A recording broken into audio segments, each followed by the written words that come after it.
COVID-19 රෝගය සම්බන්ධයෙන් ගෝලීය වසංගත තත්ත්වයක් මතුවලා තියෙන ඒ කාරණේ අපිට සමීපව අධ්‍යයනය කරමින් තමයි රටක් විදිහට අපේ තත්ත්වය අපිට කළමනාකරණය කරගන්න අද දවසේ සිද්ධ වෙලා තියෙන්නේ.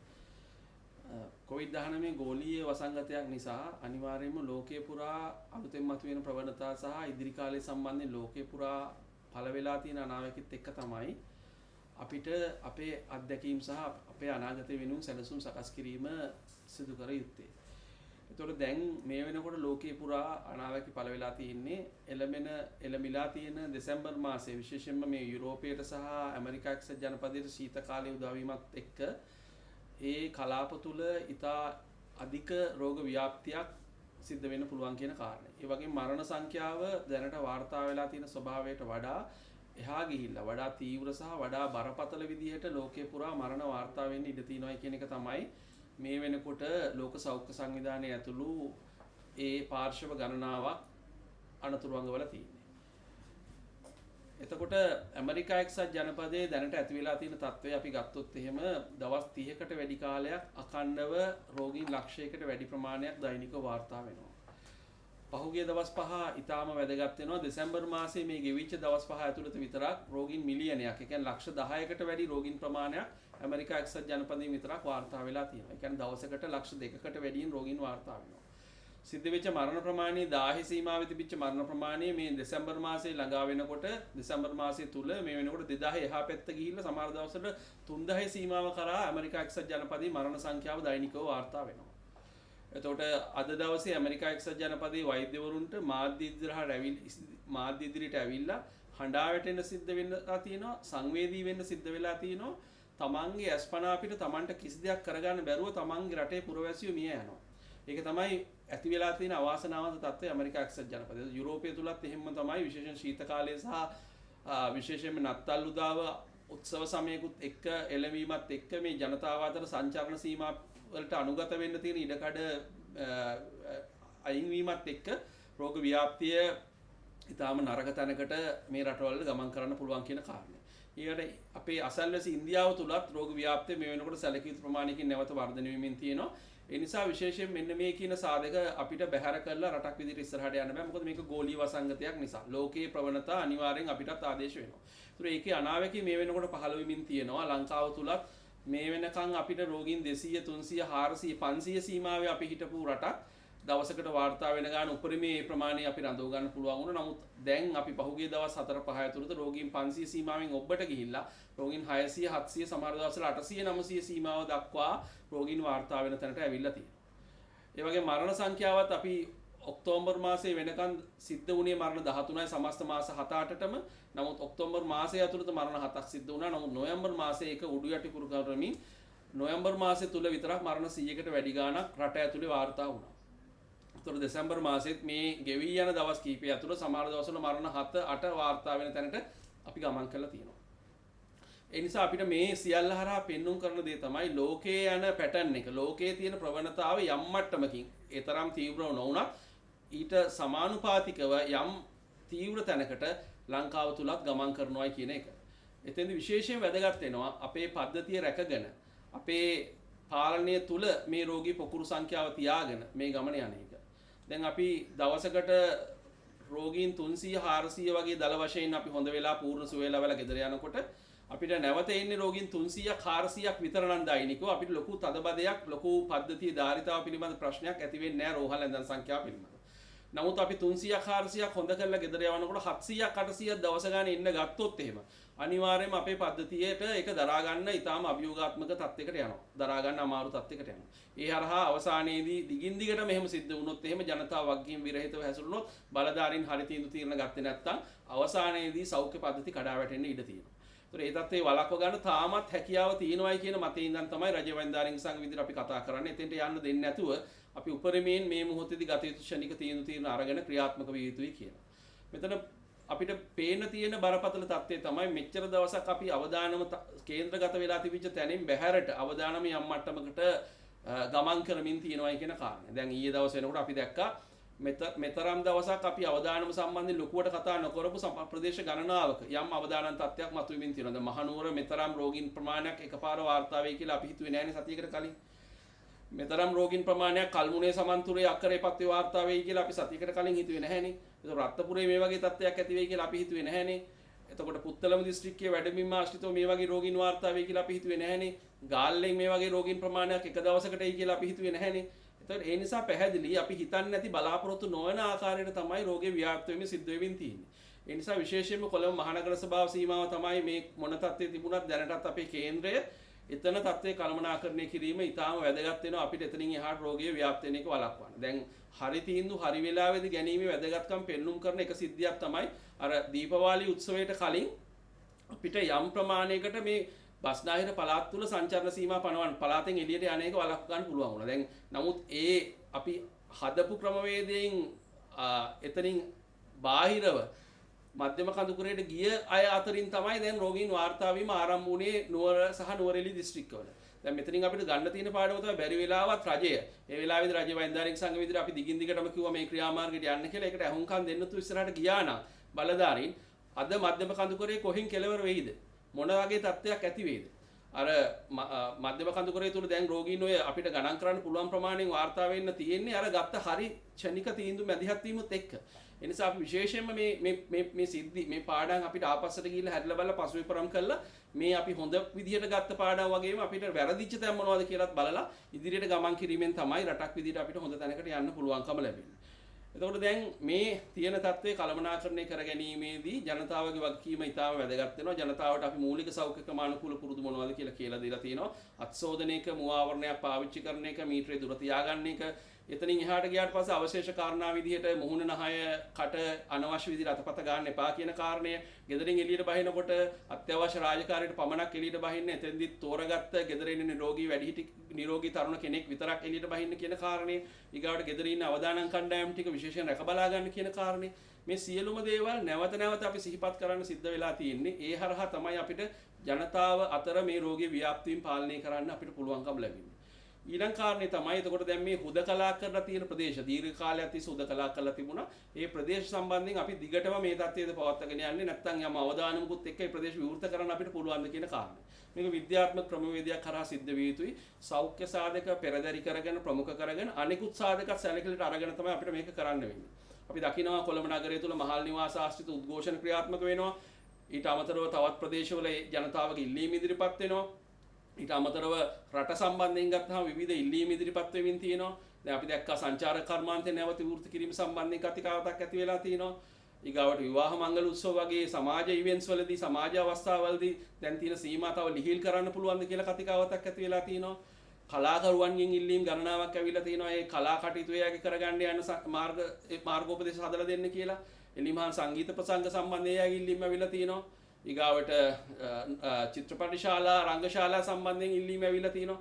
එතකොට මේ වගේ මේ ඉල්ලීම් ගණනාවක් මැද්දේ තමයි අපිට මේ තත්ත්වය කළමනාකරණය කරන්න වෙලාත්. මොකද මේ අපේ ආර්ථිකය දුවන ගම නව සාමාන්‍යකරණයත් එක්ක කොවිඩ් එක ඉස්සරහට ජීවත් වෙන්නේ කොහොමද කියන අභියෝගයට තමයි අපි මුහුණ දීලා ඉන්නේ. ඒ නිසා මේ සියල්ල විද්‍යාත්මක ඇහැකින් බලලා විද්‍යාත්මක ක්‍රමවේදයක් එක්ක ඉස්සරහට ගෙනියන්න ලිහිල් කරන්න පුළුවන් ආසන්නතම අවස්ථාවේදී මේ සීමා ලිහිල් කිරීම සිදු කළ යුතුයි. එහෙම නැති වුණොත් ඇත්තටම අපිට සීමා පනවන්න ඕන අවස්ථාවලදී ජනතාවගෙන් ප්‍රතිරෝධයක් එන්න ඉඩ තියෙනවා. අපි අනවශ්‍ය විදිහට හිර කරගෙන සීමා කරගෙන හිටියොත්. ඒ නිසා විශේෂයෙන්ම දැන් අද දවසේ වෙනකොට කොළඹ මේ ප්‍රදේශ සම්බන්ධයෙන් ඉතාම කිට්ටුවෙන් සමාලෝචනය කළා. මේ වෙනකොට කොළඹ ප්‍රදේශ කිහිපයක් ඒ තිබිච්ච සීමා වලින් ඉවත් කරලා තියෙනවා. අලුතෙන් සීමා පනවපු ප්‍රදේශ තියෙනවා. ඒතර ඒ නිසා මේ කරන ක්‍රමවේදය අකණ්ඩව දෛනිකව සමාලෝචනය කරලා ඉස්සරහට ගෙනියන්න. ඒ වගේම අර සීමා ලිහිල් කරන්න පුළුවන්, හුදකලා බව ඉවත් කරන්න පුළුවන් ආසන්නතම වෙලාවෙදී හුදකලා බව ඉවත් කරන්න. එතෙන්දී අපි ජනතාවට හරි පණිවිඩය දෙන්න. මේ හුදකලා බව ඉවත් කරන්නේ 100% අවදානම නැති වෙච්ච හින්දා නෙමෙයි. සමාජය තුල සැඟවිච්ච රෝගීන් ඉන්න පුළුවන් වාතාවරණයකදී තමයි ප්‍රදේශය විවෘත කරන්නේ. ඒ නිසා අර ප්‍රදේශ හුදකලා කරලා තියෙන මොහොතේදී ජනතාවට පැවරන වගකීම වගේ දෙතුන් ගුණයක නැත්නම් ඊට වඩා බරපතල වගකීමක් ජනතාවට පැවරෙනවා ප්‍රදේශ විවෘත කළාට පස්සේ, හුදකලා බව ඉවත් කළාට පස්සේ. ඒ නිසා අපි විශේෂ රජ වෛද්‍යානික සංවිධානයේ මේ අවදානම හරියට sannivedanaya කරන්න. අවදානම තක්සේරු කරන්න, අවදානම sannivedanaya කරන්න. අවදානම sannivedanaya කිරීම සඳහා හොඳම ක්‍රමයක් විදිහට ඒක දෘශ්‍යමානව අපිට පෙන්වන්න පුළුවන් නම්, සිතියමක් හරහා අපිට පෙන්වන්න පුළුවන් නම්, GPS mapping system එකක් හරහා ග්‍රාම නිලධාරී වසම් විදිහට අවදානම කොහෙද තියෙන්නේ කියලා ජනතාවට පෙන්වන්න කරන්න පුළුවන්. ඒක තමයි හොඳම විදිහ කියලා අපි පෙන්වන්න කළේ. වාචිකව ඒක කියනවටත් වඩා ඒ නිසා ඒ සිතියම මේ වෙනකොට සෞඛ්‍ය අමාත්‍යාංශය තුල හදලා දීලා තියෙනවා. අපි වහාම සෞඛ්‍ය අමාත්‍යාංශයට යෝජනා කරනවා වහාම මේ සිතියම සමාජයට ඉදිරිපත් කරන්න. ඒ හරහා ජනතාවට අවදානම sannivedanaya කරන්න. ඒ sannivedanaya කිරීම හරහා ජනතාවට අවබෝධයෙන් යුක්තව නීතියට බයින් නෙමෙයි අවබෝධයෙන් යුක්තව තමන්ගේ ප්‍රදේශය තුල හැසිරෙන්න ඕන කොහොමද කියලා ජනතාවට තේරුම් ගන්න හොඳම වේදිකාවක් වෙනවා. එහෙම නැත්නම් හොඳම මෙවලමක් වෙනවා මේ සිතියම. ඒ නිසා අපි යෝජනා කරනවා මේ අවදානම sannivedanaya කරන්න. ඒ අවදානම මිනිස්සුන්ට බලා ගන්න පුළුවන් විදිහට දෘශ්‍යමාන කරන්න. ඒ හරහා ජනතාවගේ වගකීම් සහගත හැසිරීම සහතික කරන්න. එහෙම වුණොත් විතරයි අපිට කොවිඩ් එක ජීවත් වෙමින් ඉස්සරහට යන්න වෙන්නේ වගකීමක් සහගතව. ඊට අමතරව මේ එන්නත් සහ බෙහෙත් සම්බන්ධයෙන් අපි ගොඩක් දේවල් කතා කරලා තියෙනවා. විශේෂයෙන්ම රජයේ වෛද්‍යානික සංවිධානයේ අපි දකින දේ තමයි එන්නතක් සහ බෙහෙත් සම්බන්ධයෙන් දැනට පරීක්ෂණ මට්ටමේ තියෙනවා. දේශීය හෙළ උසුවක් ගැන අපි කතා කරනවා. විදේශීය මට්ටමේ දැන් ওই ජපානයේ අවිගන් කියන ඖෂධය සම්බන්ධයෙන් දැන් අලුතෙන් ආයි කතා බහක් ඇති වෙලා තියෙනවා. මේ ඖෂධ සියල්ල මාස ගාණක් තිස්සේ දැනට පරීක්ෂණ මට්ටමේ තියෙන එන්නතුත් එහෙමයි. මේ දක්වා අවසන් විග්‍රහයේදී ලෝක සෞඛ්‍ය සංවිධානය අනුමත කරපු එන්නතක් නැහැ. ඒතකොට දැනට ඔය ඇමරිකා එක්සත් ජනපදයේ නිෂ්පාදනය කරපු එන්නත පවා දැන් සමහර රටවල් දැන් පාවිච්චි කරන්න ලැහැස්ති වුණාට අවසන් විග්‍රහයේදී ලෝක සෞඛ්‍ය සංවිධානය තව වෙනකන් අනුමත කරලා නැහැ. ඒතකොට අපිට අපේ රටට ඒ වගකීමක් සහගතව මේවා පාවිච්චි කරන්න නම් අවසන් විග්‍රහයේදී අනුමැතිය ලැබිය යුතුයි. එහෙම නැතුව මේවා පාවිච්චි කරන්න බෑ. විගන් උනත් හෙළ උසුව උනත් ඊගාවට අපි ගත්තාම ජාත්‍යන්තරව කතා කරන එන්නත් උනත් මේ සියල්ල පැහැදිලි චිත්‍රය ජනතාවට ඉදිරිපත් කරන්න ඕනේ. ඒ හරහා තමයි විශ්වාසය ගොඩනැගෙන්නේ. ඒ නිසා අපි යෝජනා කරනවා මේ සියල්ල සම්බන්ධයෙන් හරිතොරතුරු ජනතාවට sannivedanaya කරන්න. හෙළ උසුව සම්බන්ධයෙන් මේ වෙනකොට පරීක්ෂණ කණ්ඩායමක් පත් කරලා තියෙනවා. ඒ කණ්ඩායම ගැන අපි සම්පූර්ණ විශ්වාසය තියෙනවා. ඒ ජනතාව විශ්වාසය තියෙනවා. ඒ පරීක්ෂණ ඉක්මනින් කළා. මේ ඇත්ත ප්‍රතිඵල. මොකද මේක ඇත්තටම සාර්ථක නම් මේ රටක් විදිහට අපිට ඊටාම වැදගත් වෙනවා මේක. මොකද මේ ලෝකයේම බෙහෙත් හොයන වෙලාවක අපේ රට ඇතුළේ අපිට ඖෂධයක් හොයාගන්න පුළුවන් වෙනවා නම් ඒක ඊටාම වැදගත් වෙනවා. ඉතින් ඒ නිසා මේ කාරණේ හැබැයි විද්‍යාත්මකව ඒ ක්‍රමවේදයන් යටතේ නිශ්චිත ක්‍රමවේදය අනුගමනය කළමින් කළ යුතුයි. ඒතකොට එන්නතක් සම්බන්ධයෙන්ුත් අපි සූදානම් වෙන එකේ වරදක් නැහැ. නමුත් එන්නත අපිට ලංකාවට ගෙන්නන්න පුළුවන් වාතාවරණය දැන් නැහැ. විශේෂයෙන් මේ සකස් වෙලා තියෙන එන්නත සෙන්ටිග්‍රේඩ් ඍණ 70 වගේ උෂ්ණත්වයකදී ගබඩා කරන්න ඕන කියන සාධක යටතේ අපේ වගේ රටවලට කොච්චර ගැළපෙයිද කියන ප්‍රශ්නේ ඉතුරු වෙලා තියෙනවා. ඒ වගේම එන්නත් වල මිල ගණන් සම්බන්ධයෙන් ප්‍රශ්න ඉතුරු වෙලා තියෙනවා. ඒ නිසා ලෝක සෞඛ්‍ය සංවිධානයේ මෙතෙන්දී ලොකු වගකීමක් එනවා. අපේ වගේ රටවල් එක සම්බන්ධීකරණය කරමින් මේ කාර්යභාරය ඉෂ්ට කරන අතරතුරේදී අපේ රට සූදානම් කරන්න එන්නතකට ඒ වගේම ලෝකේ පුරා සමානාත්මතාවයෙන් යුක්තව මේ එන්නත් බෙදා හැරීම සම්බන්ධයෙන් ලෝක සෞඛ්‍ය සංවිධානයට වගකීමක් තියෙනවා. එහෙම නැති වුණොත් ධනවත් බලවත් රටවල්ක ඇති වෙන තරගයත් එක්ක අපේ වගේ රටවල් වල දුප්පත් රටවල් වලට අසාධාරණයක් ඇති වෙන්න පුළුවන්. ඒ අසාධාරණ නිවැරදි කරන්න ලෝක සෞඛ්‍ය සංවිධානයට වගකීමක් තියෙනවා. නමුත් ජනතාවට දෙන පණිවිඩය තමයි මේ සියල්ල පිළිබඳව ඔබ අවබෝධයෙන් යුතුව අධ්‍යයනය කරන එක හොඳයි. නමුත් අවසන් විග්‍රහයක් අපි ඉදිරිපත් කළා. අවසන් විග්‍රහයේදී මේ සියල්ල අවසන් අනුමැතියක් ලැබෙන තාක්කල් අනිවාර්යෙන් මූලික සෞඛ්‍ය පුරුදුත් එක්ක අනුගත වෙන්න. මේ දේවල් අනුමත වුණාට පස්සේ යම් විශේෂයෙන් එන්නතක් සම්බන්ධයෙන් අපි අනුමැතිය ලැබිලා පාවිච්චි කරන්න පටන් ගත්තට පස්සේ සෑහෙන කාලයක් මේ සමාජය තුළ ඒ සමූහ ප්‍රතිශක්තිය ඇති වෙනවා කියලා විශ්වාසයක් අපිට ගොඩනැගෙන තාක්කල් මේ අපි අනුගමනය කරන මූලික සෞඛ්‍ය ක්‍රමානුකූල පුරුදු වලින් අපිට බැහැර වෙන්න බැරි වෙයි. දැන් මේ වෙද්දී දිනකට මරණ වාර්තාවෙම 4-5 කියන ඇවරේජ් එක තියෙන මේක යම් අභියෝගාත්මක තත්ත්වයක් නේද අපට. ඔව්. පැහැදිලිවම මරණ සංඛ්‍යාව ගැන අපි විශේෂයෙන් අවධානයෙන් කටයුතු කළ යුතුයි. මොකද දැන් මරණ සහ සංකූලතා කියන එක අපි මෙතන මේ කොවිඩ් කියන රෝගයෙන් අයින් කළොත් අපිට ඉතුරු වෙන හෙම්බිරිස කැස්සන්නේ. ඒතකොට ඇත්තටම ඒක ගැන අපිට බය වෙන්න කලබල වෙන්න දෙයක් නැහැ. ඒතකොට මේ හෙම්බිරිසා වෛරසය යන්නේ මේ සංසරණය වෙන්නේ, ව්‍යාප්ත වෙන්නේ. ඒතකොට මේ හරහා මරණ වෙන්න පුළුවන්, සංකූලතාවයට දෙන්න පුළුවන්, ව්‍යාකූල වෙන්න පුළුවන් කියන කාරණෙත් එක්කනේ අපි මේ කතා කරන්නේ. ඒතකොට දැන් මට මෙතන කොවිඩ් රෝගීන් 100ක් ආරම්භක අවස්ථාවේදී රෝගේ වැළඳිච්ච අවස්ථාවේ දුන්නට පස්සේ ඒ අයගේ අවුට්කම් එක අවසානයේදී එයාට මොකද්ද වෙන්නේ කියලා මට ඒ අයගේ මූණ බලලා කියන්න බෑනේ. ඒකෙන් කවුද මැරෙන්නේ? කවුද හොඳ වෙන්නේ කිසි ප්‍රශ්නයක් නැතුව කියන එක මුල් වටේම අපි හඳුනා ගන්න පුළුවන් නම් අපිට අර මැරෙන්න ඉඩ තියෙන පිරිස විතරක් වෙන් කරලා හඳුනාගෙන ප්‍රතිකාර කරන්න පුළුවන්. එතකොට මේ මෙච්චර බරක් එන්නේ නැහැ නේ පද්ධතියට. නමුත් එහෙම නැහැ.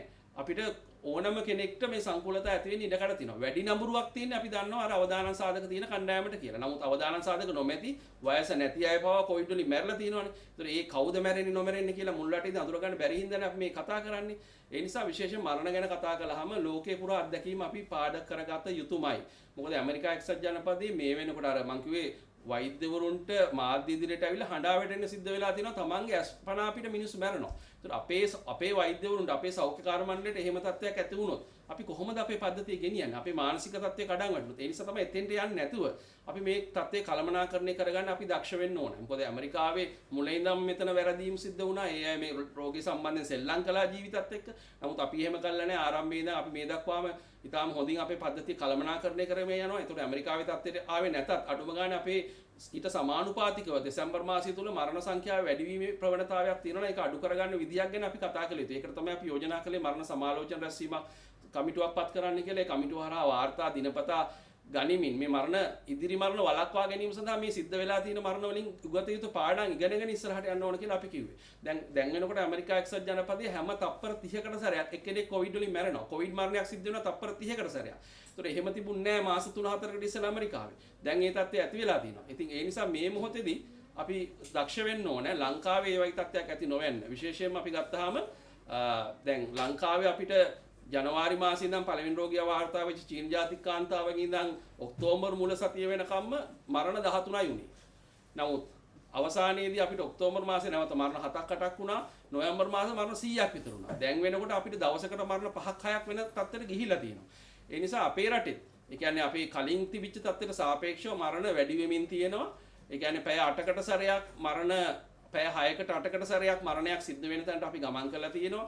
සමහර දවස්වල පැය 3කට සැරයක් මරණයක් සිද්ධ වෙන තැනට ගමන් කරලා තියෙනවා. ඒතකොට මරණ සිද්ධවීම ගත්තත් වැඩි හරියක් මරණ සිද්ධ වෙන්නේ ජනගණත්වයේ අධික ප්‍රදේශවල තමයි. දැන් අටලොගම මරණ කිහිපයක් ළඟ සිද්ධ වුණා. තාම අපි හරියටම PCR පරීක්ෂණ කරලා ඒ අවදානම තක්සේරු කරලා නැහැ අටලොගම.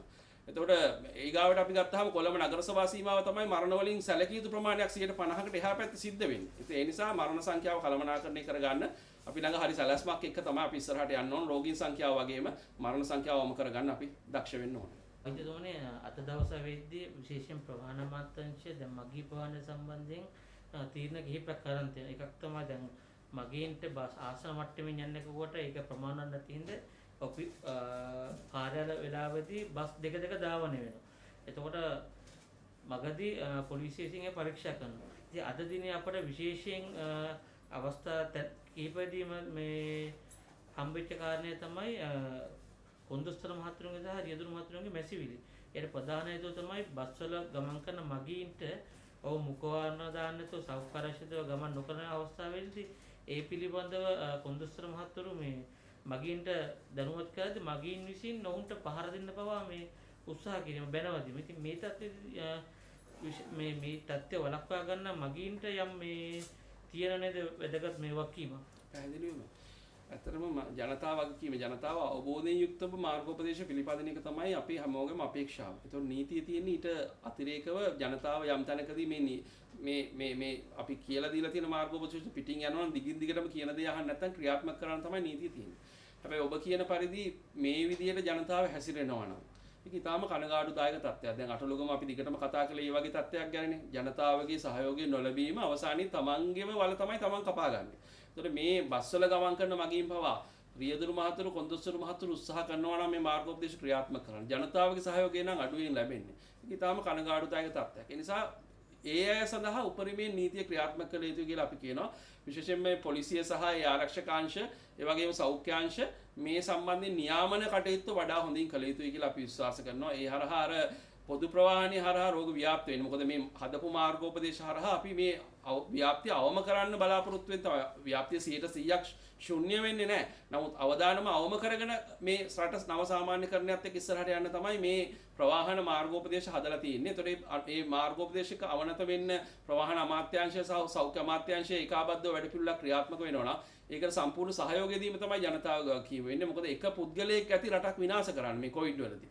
ඒතර සමාජයට දුන රෝගේ ගෙනියන්න වෙනත් රටවල් එහෙම සිද්ධ වුණා. අපේ රටෙත් එහෙම සිද්ධි වාර්තා වුණා. දැන් නාවික හමුදා කඳවුරේ සිද්ධියේදී මේ පුද්ගලයෝ කිහිප දෙනෙක්ගේ එහෙම නැත්නම් මේ ඩ්‍රග් ඇඩික්ට් එහෙම නැත්නම් මේ මත්ද්‍රව්‍ය වලට ඇබ්බැහි වෙච්ච ඒ අය හරහා ව්‍යාප්ත වුණා කියලා තමයි කියන්නේ. ඒතර මේ වගකීම් විරහිත පුද්ගලයෝ සීමිත කණ්ඩායමක්ගේ හැසිරීම මුළු සමාජයේම අවධානයට දාන්න හැකි වෙනවා.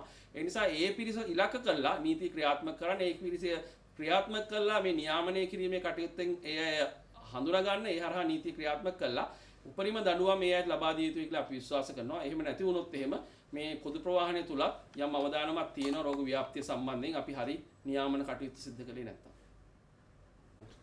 මහජන සෞඛ්‍ය පරීක්ෂකවරුන් කියන මේනකොට ඔවුන්ගේ දැන් අනුපපුරු බිහිවීම පවතින ජනගණනත්වයේ වැඩි ප්‍රදේශවල මේක යම් කිසි පාලනයක් නොකළොත් ඔවුන් පාලනයෙන් ගිලිහෙන තත්ත්වයක් තියෙනවා කියලා. මොකද්ද ඒක? ඔව් මම හිතන්නේ ඒක හරි වැදගත් දෙයක්. මොකද බිම් මට්ටමින් රෝගය කළමනාකරණය කිරීමේදී ආසන්නතම නිලධාරිය වෙන්නේ මහජන සෞඛ්‍ය පරීක්ෂක මහතුරු. ඒ සෞඛ්‍ය වෛද්‍ය නිලධාරියන්ගේ අධීක්ෂණය යටතේ ශාස්ත්‍රය තුල රෝග ආවේක්ෂණ කටයුතු කරන්නේ. ඒතකොට ඒ අයට යම් හැඟීමක් ඇති වෙනවා නම් මේක අපි විශේෂයෙන් මේ පිළිබඳව හොයලා බලන්න ඕන. දැනට අපිට රෝහල් පද්ධතිය ප්‍රශස්ත ලෙස කළමනාකරණය කරගනිමින් ඉස්සරහට යන්නේ. නමුත් රෝහල් පද්ධතිය කළමනාකරණය කරගන්නවට වඩා සමහර වෙලාවට අමාරුයි ආවේක්ෂණ ක්‍රියාවලිය පාලනය තුළ තබා ගැනීම. දැන් අපි ඩෙන්ගු වලදීත් මේකම දැක්කා. අසාමාන්‍ය ඉහළ රෝගීන් ප්‍රමාණයක් අපි ආවොත් එහෙම ඒ අවස්ථාවේදී මහජන සෞඛ්‍ය පරීක්ෂක මහත්මයෙකුට දරා ගන්න බැරි රෝගී ප්‍රමාණයක් එකපාර නිර්මාණය වුණොත් කෙටි කාල සීමාවක් ඇතුළතදී රෝගයේ ආවේක්ෂණ ක්‍රියාවලිය පාලනයෙන් ගිලිහෙන්න ඉඩ තියෙනවා. ඒතකොට ඒ අය දිගටම කියන දෙයක් තමයි ජනගණනත්වයේ වැඩි තැන්වල රෝගීන් විශාල ප්‍රමාණයක් එනකොට මේ තත්ත්වය ඇති වෙන්න පුළුවන් කියන තත්ත්වය. දැන් කොළඹ මහනගර සභා සීමාව, අටලුගම මහනුවර නගරය ආශ්‍රිතව මේ මතුවෙමින් තියෙන තත්ත්වය එහෙම තත්ත්වයක් විය හැකිද කියන සැකය සමහර විට පිටතින් බලන කෙනෙකුට උනත් මතුවෙන්න පුළුවන්. ඒ නිසා විශේෂයෙන් මේ පොකුරු ටික අපේ පාලනය තුළ තබා ගැනීමට අපි දක්ෂ වෙන්න ඕනේ. ඒ වගේම මේ ගැටලු තියෙන මහජන සෞඛ්‍ය පරීක්ෂක කොට්ටාස වලට අමතර මානව සම්පත් එතනට යොදවන්න ඕන. ඒ අයට කළමනාකරණය කරගන්න. මෙතෙන්දි මතුවෙන තත්ත්වය තමයි මොකද මේ කොවිඩ් වලදී අපිට විශේෂිත තත්ත්වයක් තියෙනවා. ඒ තමයි එක රෝගියෙක් හොයාගන්නකොට මහජන සෞඛ්‍ය පරීක්ෂකවට එක පුද්ගලයෙක් නෙමෙයි මතුවෙන්නේ. ඒ එක රෝගියා අවට රෝගීන් පුද්ගලයෝ තව 10ක් 15ක් සමහරට 100ක් හමාරක් වුණත් බිහි වෙන්න පුළුවන් ආශ්‍රිතයෝ.